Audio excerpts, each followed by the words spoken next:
Hi and welcome back. In this part of the chapter, we'll be learning about the making of nationalism in Europe. We will learn that what gave rise to the concept of nationalism in Europe, how was Europe before this concept came about, okay? And an ironic twist is that how in the end, this concept of nationalism was sort of done away with, and how Europe again bounced back, reverted back to its original ways of existence before the idea of nationalism. So let's get started. Europe before the rise of nationalism. In Europe, there was no concept of a nation state until the mid 18th century. Okay, so this I told you in one of the earlier slides that before this concept of nationalism, nation state, it came forth with the French Revolution. Okay, before this idea was there were only kingdoms. There were kings and kingdoms and dukes and duchess and autonomous territories. Okay, as you can see in this animation over here, there were only kingdoms ruling over territories. Okay, and these kingdoms, since they had their own generation, nepotism was allowed. Okay, nepotism was the favorable vehicle through which kingdoms functioned. All right, so after generations of different kings, all right, they were the ones who used to rule the land. There was no elected representative of the citizens. No one actually represented the citizens. It was just those fortunate, those rich people, those wealthy kings and their kings that used to rule. This was before the idea of a nation state was developed. Okay. Eastern and Central Europe were under autocratic monarchies, within the territories of which lived diverse people. Autocratic monarchies, it means that where all the power is vested within one individual. Okay, so power is vested within one individual. There is one person who enjoys everything that a person has to enjoy when he is the all powerful. Okay, so he was kind of regarded as next to God. All right, many blind people, blind not in the literal sense but in the metaphoric sense, many blind people, they even used to worship these monarchs. They were like, oh, you're like God to me. All right, so whatever you do, no matter if it's harmful for me, whatever you do, that is going to be great because you're the king and long live the king. Okay, so Eastern and Central Europe were under autocratic monarchies within the territories of which lived many people. They did not see themselves as sharing a collective identity or a common culture. All they wanted was one territory to be within their control. All right, they often spoke different languages and belonged to different ethnic groups. All right, so there was no one unifying principle. All right, there was no unity, not unity, there was no unifying principle. All right, that this one particular kingdom used to have. Many people, they used to wear different clothes. They used to speak in their respective dialects. All right, and the king, he did not used to pay any heed that what is going on in his kingdom, until his authority was not being questioned. All right. Austria-Hungary, for example, was ruled by the Habsburg Empire. Half of people in Hungary, they spoke Magyar, while the other half, they spoke different dialects. Aside from these three dominant groups, aside from this Austria-Hungary, there were others who lived within the empire's borders, and the only tie, binding all these diverse groups, that was the common allegiance to the emperor. So there were a lot of different, you can say sects, okay, that were living under this kingdom. But all these different sects, all these say subunits, okay, subunits, or you may like I just said it, sects, okay, they had only one unifying, one binding kind of principle that was made them a collective cohesive, and that was all of them. They were answerable to the emperor. They had this common allegiance to the emperor, so they used to carry out their own respective functions. All right, but as long and until as they were under the rule of this emperor, everything was fine. The aristocracy and the new middle class. Now that you have learnt about kings and kingdoms, all right, you have to learn about the kind of social classes, okay, the social classes that was prevalent in Europe during the prevalence of kingdoms. So socially and politically, a landed aristocracy was the dominant class on the continent. And these kind of class, they had this common way of life. They cut across regional divisions. They owned estates. They had power over almost everything. Okay, and the aristocrats, they spoke French for the purpose of diplomacy and in high society. So there were two kind of classes. One was the aristocracy, that was the rich, the you can say the royals. Okay, the king and his kids. All right, the king, the queen, and their kids. All right, those were the aristocracy, the royals. They enjoyed different privileges. Even people, even there were hierarchy within the royal system. Right, one was the king, say other could be his some other relation, some son. So that son, that the prince did enjoy a lot of privileges, but that he was actually being reared to become the king. But say the king has another brother, smaller brother. Okay, now the king's brother won't become the king. The king's son would become the king, right? This is how nepotism used to work. So the king's smaller brother, he used to enjoy other sorts of power as well. So there was a hierarchy within this royal system as well, this aristocracy as well. Okay, this class is the royal class, is the aristocratic class. They had their own lands. This was the dominant class in Europe. They had their own privileges. They had their way of life. That was the that fashionable life, that full of wealth and full of jewels and full of privileges. Okay, and the aristocrats, they spoke French when they had to discuss diplomatic relations and all that. Okay, the majority of Europeans, they were actually peasants. All right, so aristocracy, that was the dominant class, means the ruling class. Okay, but the majority, the people who were in the most numbers, they were actually the middle class. All right, they were these tenants. All right, these tenants, these peasants. Okay, so towards the west, the bulk of the land was farmed by tenants and small owners, while in the eastern and the central Europe. Okay, so toward the west, you have these tenants. Okay, and towards the central and towards the eastern side, then you had the pattern of landholding was characterized by often the serfdom. I told you the difference between serfdom and tenant in one of the earlier slides, right?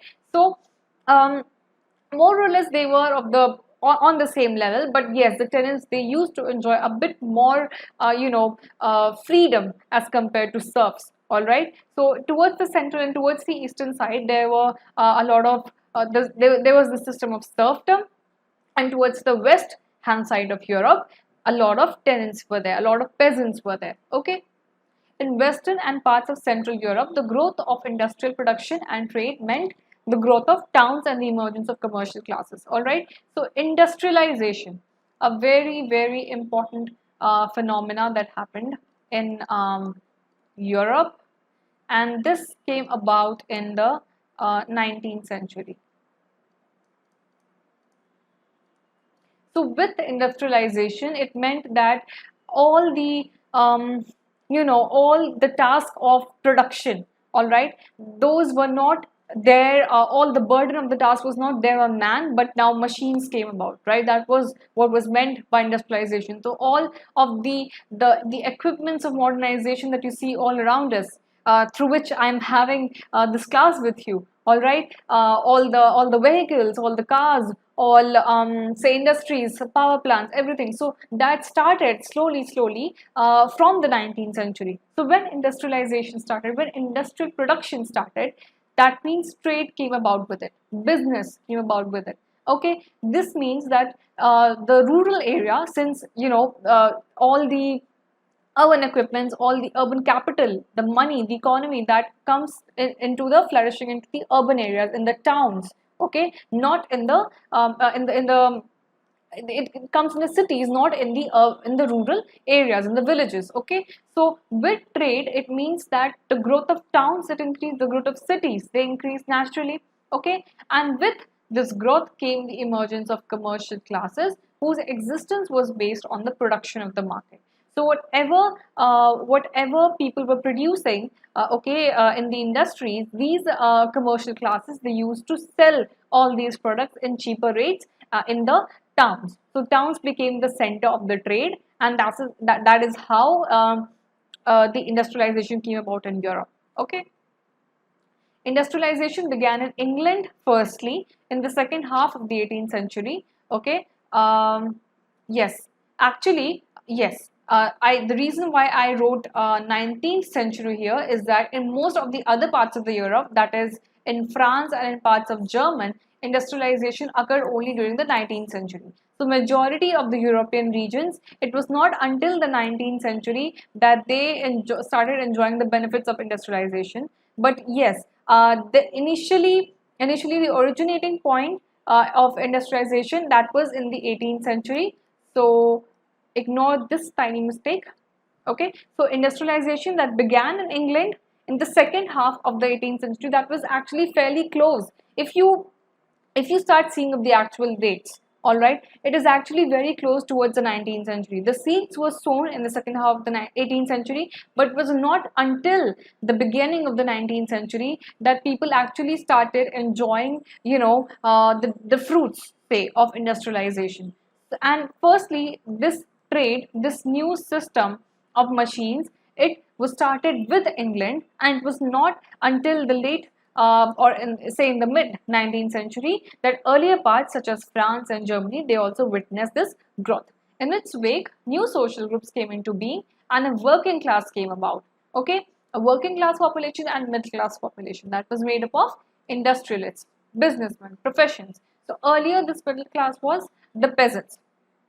All right, before, like, while the aristocracy was still prominent in industrialization, but before industrialization came about, the middle class was peasants. All right, peasants, the tenants and the serfs. But a new middle class came about, when industrialization began.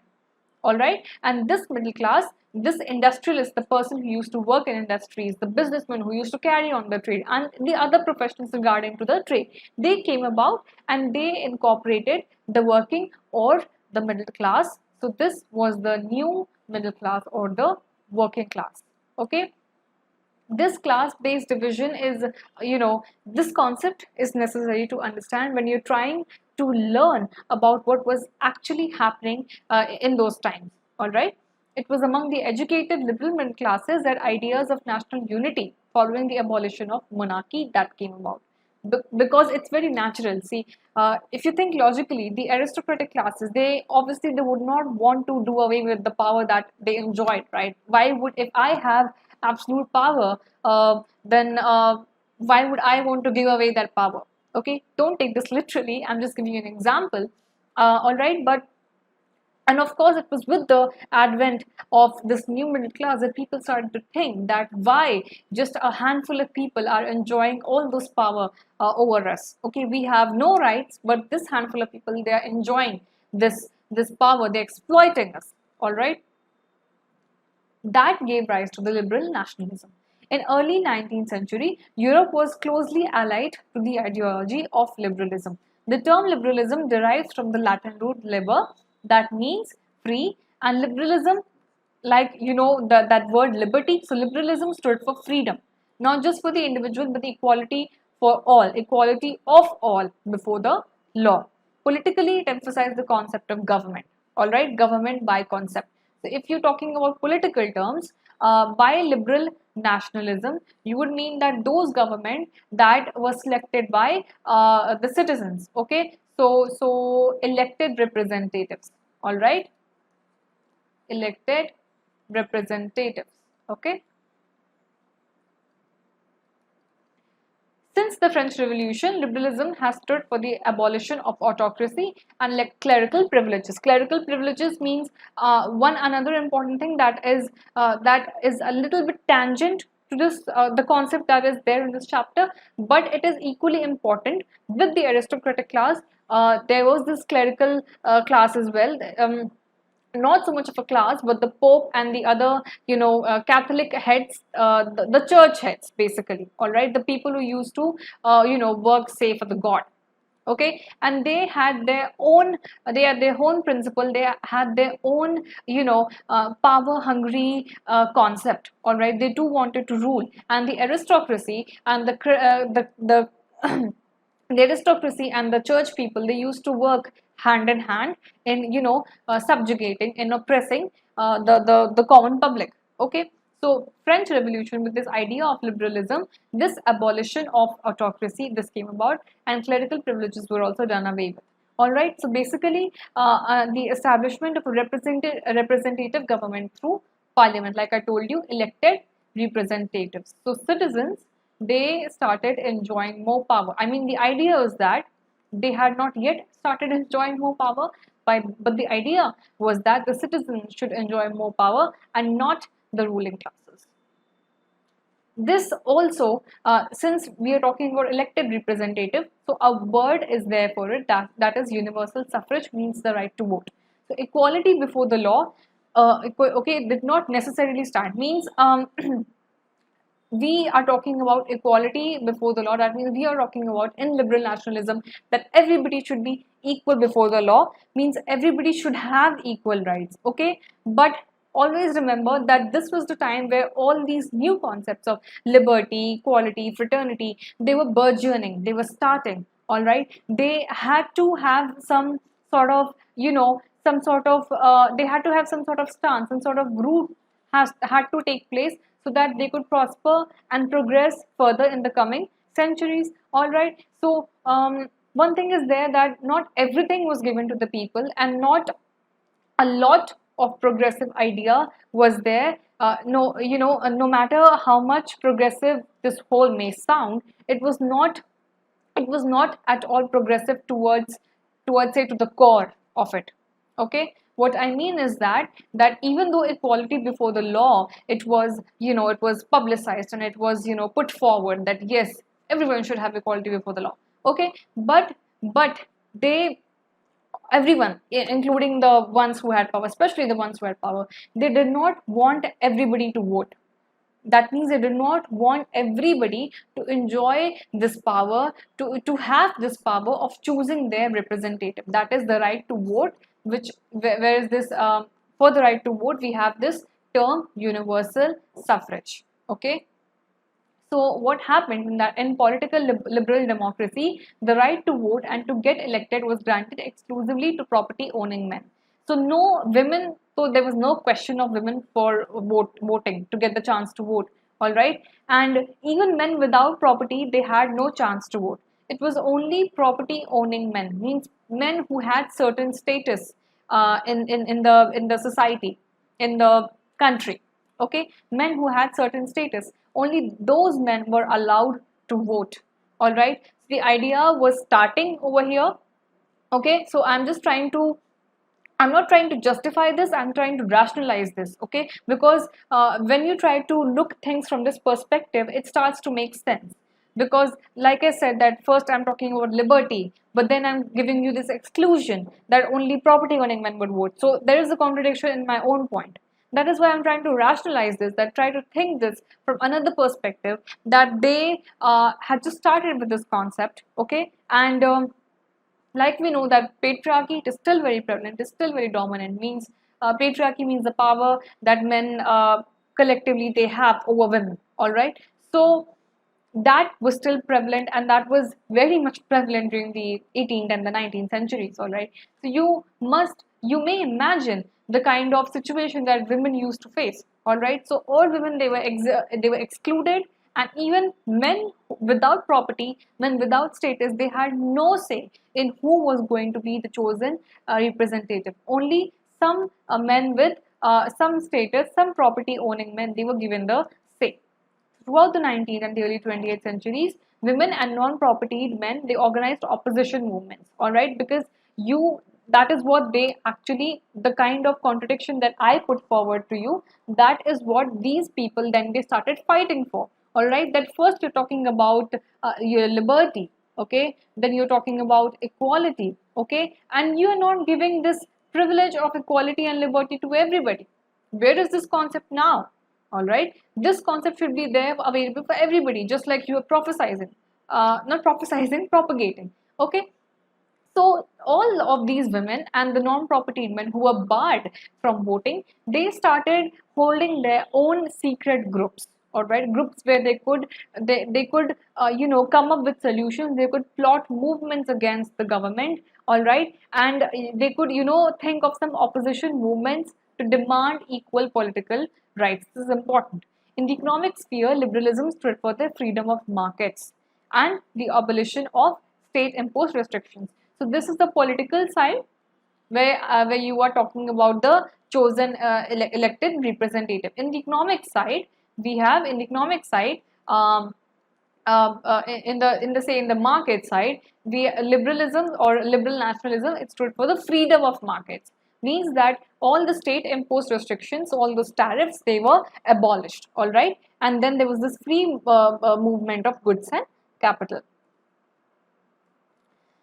Administrative measures, there were some problematic administrative measures, especially while Napoleon was ruling. Not everything was perfect, if you may remember.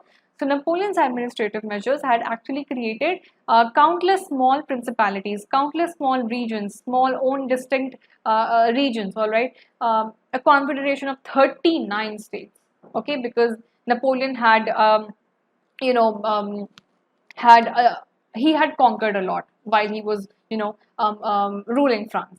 So each of these possessed its own currency. So all of these 39 areas, they had their own way of dealing with things, all right. They had their own currency, they had their own weights, they had their own measures.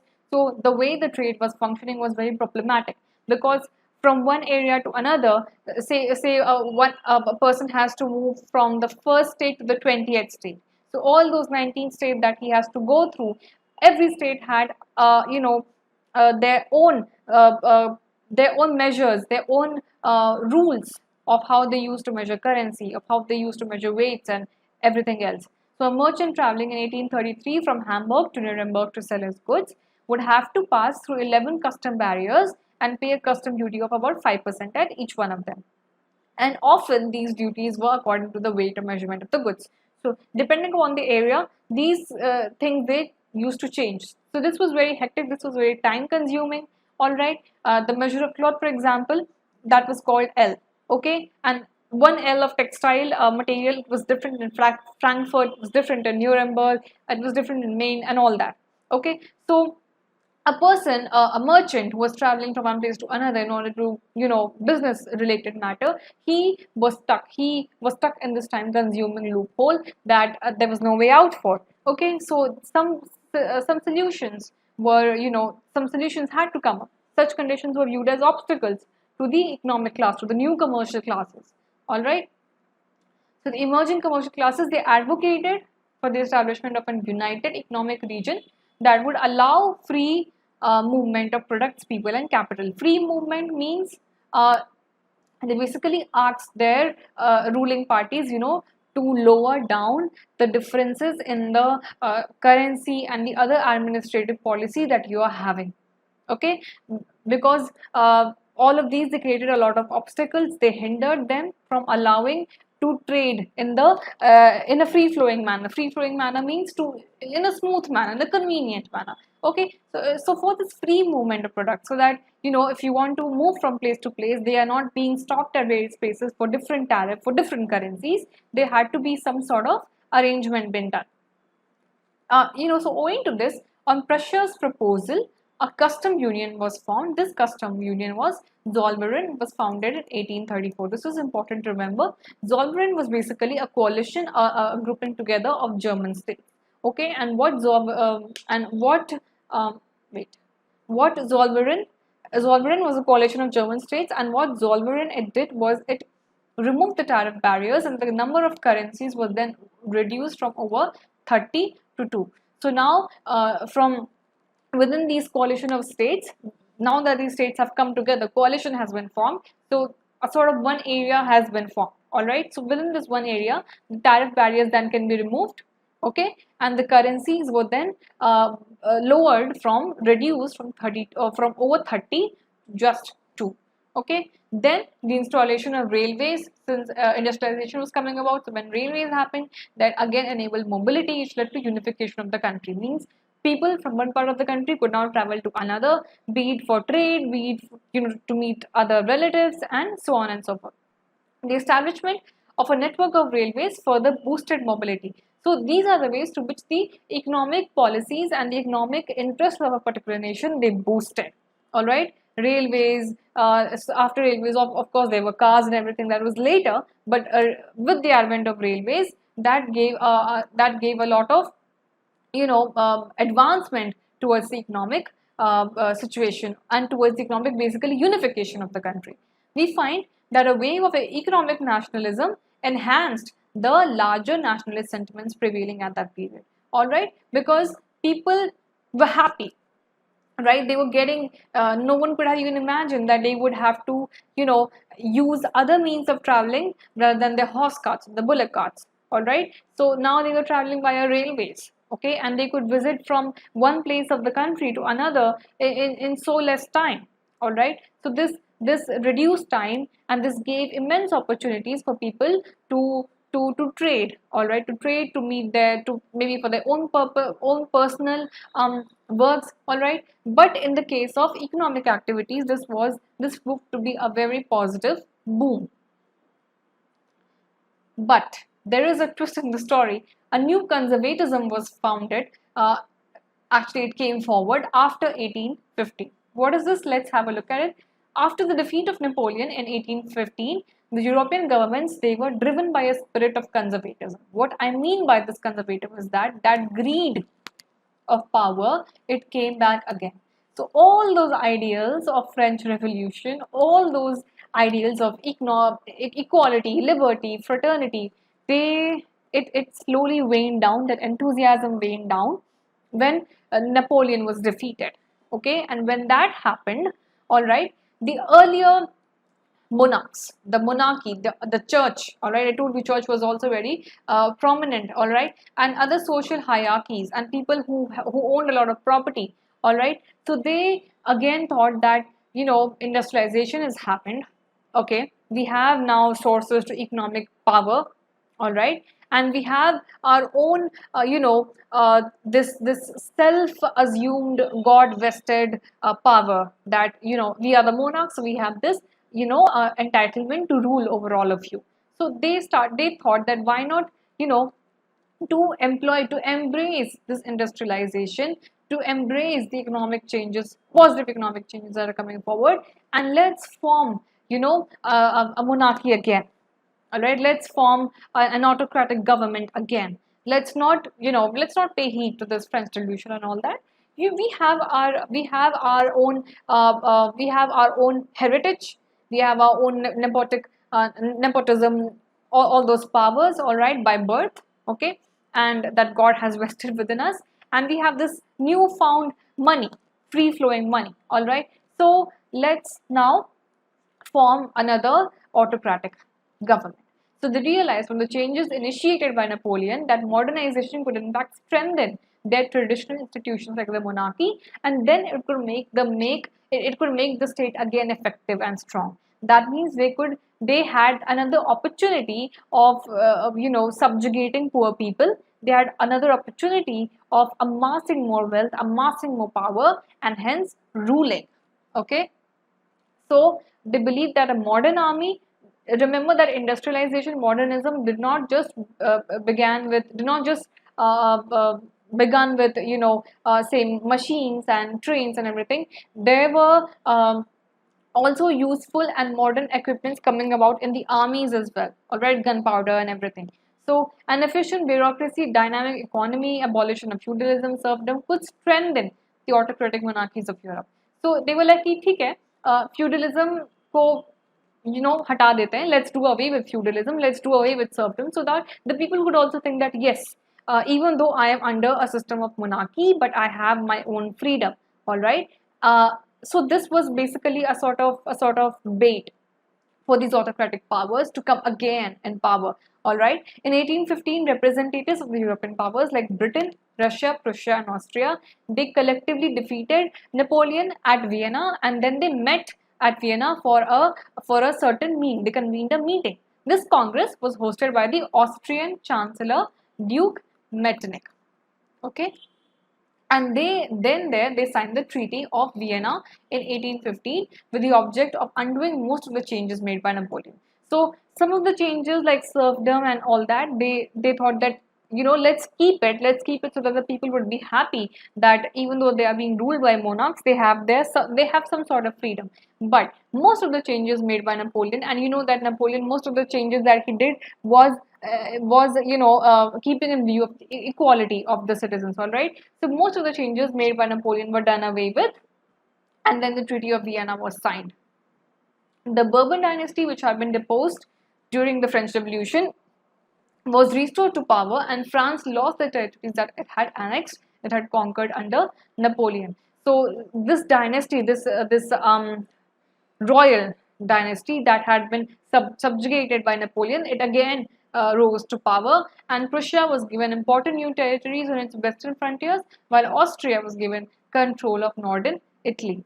A series of states were set on the boundaries of France. So, since the French Revolution, the idea of nationalism and everything that started with France, so now a series of small states, they were sort of laid around France to prevent any other explosion, to prevent any other revolution of another, such ideas of nationalism and everything, so that the monarchs could enjoy their power.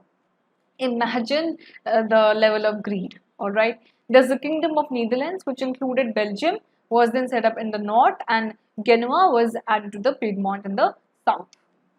The German Confederation of 39 states, however, which Napoleon had established, was unaffected. Okay, in East, Russia was given part of Poland, while Prussia. So all this is basically just a sort of an index to what had happened after Napoleon was defeated, and what changes this new conservatism, this Treaty of Vienna thing, it did. Okay, and what are the things that it did not change. All right. The main intention, however, was to restore the monarchies that had been overthrown by Napoleon and create a new conservative order in Europe.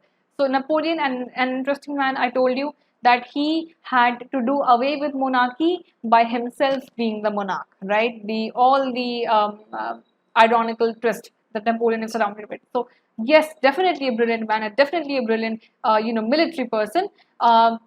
Nevertheless, a monarch, but then again, this is a sort of a loophole like of thing. All right.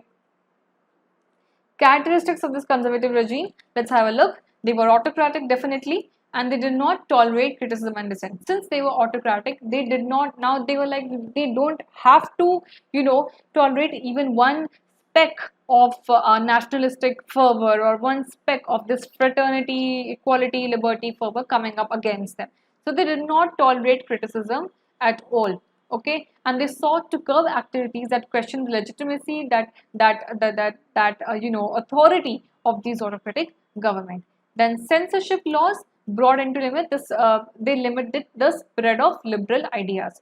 So how can you crush your dissent? You can crush your dissent by bringing up censorship laws. Okay, censorship laws, what do? They curb, they limit the freedom that a person has, of speaking against the government. All right. The revolutionaries, now the conservatism, along with the conservatism, some revolutionaries, they also sprang up. All right, they thought that, no matter how much these monarchs, they may want to try and conquer power, there were some spearheads, there were some national heroes who were there for the country, who were there for the people, who were there for the citizens, and they were like that, no, this cannot happen. So during the years following 1815, fear of repression drove many liberal nationalists underground. So now they were working underground. They were working in secret societies. All right. They were still propagating the revolutionary ideal, but secretly, not publicly. Because remember that France was under surveillance by all those small states and everything. So they had to remain underground.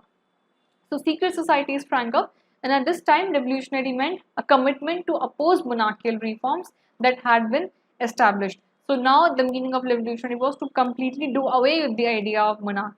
Okay, after the Vienna Congress and all that. So they wanted to establish nation states. So now, lo behold, we are back to square one.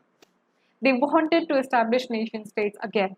The idea that they fought so hardly, and they did so much of efforts to bring it forward, it was being crushed by the conservatives, and they wanted to bring it up again. Interestingly, there is one Italian revolutionary, Giuseppe Mazzini, born in Genoa in 1807.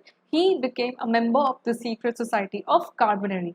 So this man was considered an enemy of the state. He was a very important figure of Italy, kind of a national hero sort of figure, and he worked for the upliftment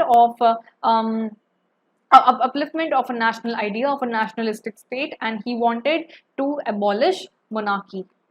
As a young man of 24, Giuseppe Mazzini was sent into exile in 1831 for attempting a revolution in Liguria. Okay, he founded two underground societies, Young Italy in Marseilles, Young Europe in Bern. The members of these societies, they were young men, young revolutionaries. All right, they did not want to be ruled by old people, old monarchs, or even young monarchs who, those people who had used to enjoy all the powers, and people like them, they were subjugated. So many people from Poland, France, Italy, German states, they started, coming up together as a frontier against this monarchy system. So Mazzini believed that God had intended nations to be the natural units of mankind, and according to Mazzini, Italy could not continue to be a patchwork of small states and kingdoms. All right. So yes, a sort of religious faith is coming over here, that God has intended to do this. All right. So religion was a very important, you can say, a binding force through which a lot of people used to work, even the revolutionaries. So all this religious faith was there, but the important thing is that Mazzini did a lot for Italy. Italy had to be forced into a single unified republic within a wider alliance of nations. Following Mazzini's model, secret societies were again set up in different countries like Germany, France, Switzerland, and Poland. And Metternich, he even declared Mazzini that the most dangerous enemy of our social order. Naturally, to he wanted to have and he wanted to enjoy those monarchical powers. So for him, Mazzini had to be the most danger person. Let's end this part of the chapter with the discussion of the formation of Zollverein by Prussia. So if you may remember, this was established to do away with the unnecessary administrative obstacles. Okay, to do wait to do away with the administrative obstacles.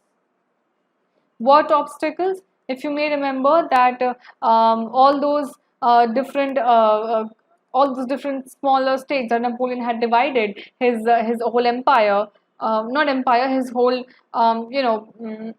territory, say. Okay, so those, they had very different rules, different methods of currency, different methods of weight. Okay, they were 39 and all, and the purpose of the formation of the Zollverein by Prussia was this: they wanted to do away with the administrative obstacles so that time could be saved. Okay, so that time is saved. All right, and the economy is free flowing. Okay, the economy is flowing, free flowing. Okay, and how can this be obtained? So Zollverein was basically it was a coalition of German states. Okay, so what they did, that they united all those different German states, and when they united those German states, the tariffs were reduced, the tariffs were removed actually. Okay, the tariffs were removed. All right, and certain other measures, they were reduced, measures such as currency, that was reduced. Okay, so what is Zollverein? Zollverein was this coalition of German states. Why this was established? It was established to do away with the administrative obstacles, the different obstacles, such as different states, they had different areas, they had different rules for their currency, for their weights, for their measures. So this created proved as a hindrance in time and in the free flowing economy. So to save the time and to for the economy to be free flowing, to be convenient, to flow in one manner, tariffs were removed and the currency were reduced. So this is what you had to learn in this part of the chapter, how nationalism, it rose in Europe, what were the different factors that led to the growth of nationalism, how then conservatism again it happened, and how again secret societies they started flourishing and they started opposing the autocratic monarchy power.